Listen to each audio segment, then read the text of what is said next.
घर तैयारी ପାଇଁ ମିଳିବ 2,75,000 ଟଙ୍କା। ଜାଣନ୍ତୁ କେମିତି କରିବେ ଆବେଦନ। ଗରିବ ଓ ପଛୁଆ ବର୍ଗଙ୍କୁ ଘର ଖଣ୍ଡେ ଯୋଗାଇ ଦେବା ଲକ୍ଷ୍ୟରେ କେନ୍ଦ୍ର ସରକାର କାର୍ଯ୍ୟକାରୀ କରିଛନ୍ତି ପ୍ରଧାନମନ୍ତ୍ରୀ ଆବାସ ଯୋଜନା।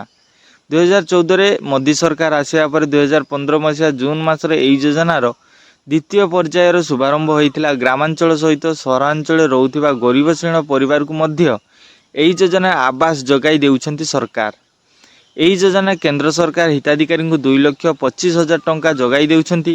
ସେହିଭଳି ରାଜ୍ୟ ସରକାର ମଧ୍ୟ ଏହି ଯୋଜନାର ଯୋଗ୍ୟ ହିତାଧିକାରୀଙ୍କୁ 50,000 ଟଙ୍କା ଯୋଗାଇ ଦେଉଛନ୍ତି। ଏହି ଯୋଜନା ଲାଭ ଉଠାଇବାକୁ ଚାହୁଁଥିଲେ ହିତାଧିକାରୀଙ୍କୁ ତୁରନ୍ତ ଆବେଦନ କରିବା ପାଇଁ ହେବ। ଏହି ଯୋଜନାର କେଉଁମାନେ ଲାଭ ଉଠାଇ ପାରିବେ ଓ କେମିତି ଆବେଦନ କରିବେ ତାହା ନିମ୍ନରେ ଦିଆଯାଇଥିବା ସୂଚନା ଜାଣିପାରିବେ ଆପଣମାନେ। ଏହି ଯୋଜନାରେ ଗ୍ରାମାଞ୍ଚଳ ପାଇଁ 25 ବର୍ଗ ମିଟର ଓ ସହରାଞ୍ଚଳ ପାଇଁ 30 ବର୍ଗ ମିଟର ଜାଗାରେ ଘର ତିଆରି ପାଇଁ କେନ୍ଦ୍ର ସରକାର ଆର୍ଥିକ ଅନୁଦାନ ଯୋଗାଇ ଦେଉଛନ୍ତି। ଏହି ଯୋଜନା ଲାଭ ଉଠାଇବାକୁ ହେଲେ ପରିବାରର ବାର୍ଷିକ ଆୟ 3 ଲକ୍ଷ ଟଙ୍କାରୁ ଅଧିକ ହୋଇନଥିବା ଦରକାର। ବର୍ତ୍ତମାନ ସୁଦ୍ଧା ଏହି ଯୋଜନାର 1 କୋଟିରୁ ଅଧିକ ହିତାଧିକାରୀ ସୁବିଧା ପାଇସାରିଛନ୍ତି। ଯୋଜନାର ଲାଭ ଉଠାଇବାକୁ ହେଲେ ହିତାଧିକାରୀଙ୍କୁ pmaymis.government.in ୱେବସାଇଟ୍ ଭିଜିଟ୍ କରିବା ପାଇଁ ପଡ଼ିବ। ହୋମ୍ ପେଜ୍ PMAY ଉପରେ କ୍ଲିକ୍ କରି ସମସ୍ତ ଆବଶ୍ୟକ ଦସ୍ତାବିଜ ଦାଖଲ କରିବା ପାଇଁ ହେବ। ଏଠାରେ ଯଦି ଆପଣ ଏହି ଯୋଜନା ପାଇଁ ଯୋଗ୍ୟ ନଥିବେ ତେବେ ଆପଣଙ୍କ ଆବେଦନ ପ୍ରକ୍ରିୟା ଆଗକୁ ବଢ଼ିବ ନାହିଁ। ଯୋଗ୍ୟ ହୋଇଥିଲେ ନାମ ଓ ଆଧାର କାର୍ଡ଼ ନମ୍ବର ଦାଖଲ କରିବା ପାଇଁ ହେବ।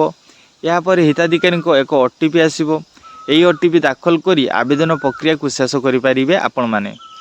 ଯୋଜନା ଲାଭ ଉଠାଇବାକୁ ହେଲେ ହିତାଧିକାରୀଙ୍କୁ କେତେକ ବିଶେଷ ଦସ୍ତାବିଜ ଆବଶ୍ୟକତା ରହିଛି। ତାହା ହେଉଛି ହିତାଧିକାରୀଙ୍କ ଆଧାର ନମ୍ବର ଓ ପରିବାର ବର୍ଗଙ୍କ ଆଧାର ବିବରଣୀ।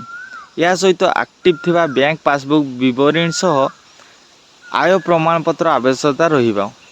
ସବୁଠାରୁ ଗୁରୁତ୍ୱପୂର୍ଣ୍ଣ ଜାଗା ସମ୍ବନ୍ଧିତ ଦସ୍ତାବିଜ ମଧ୍ୟ ଦାଖଲ କରିବେ ହିତାଧିକାରୀ।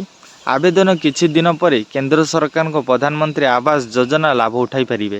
ତ ଫ୍ରେଣ୍ଡସ୍, ଏମିତି ଅପଡେଟ୍ ନ୍ୟୁଜ୍ ଜାଣିବା ପାଇଁ ଆମ ଚ୍ୟାନେଲକୁ ଏବେ ସବସ୍କ୍ରାଇବ୍ କରନ୍ତୁ, ଯାହାଫଳରେ ଆପଣମାନେ ସର୍ବପ୍ରଥମେ ଭିଡ଼ିଓଟି ପାଇପାରିବେ।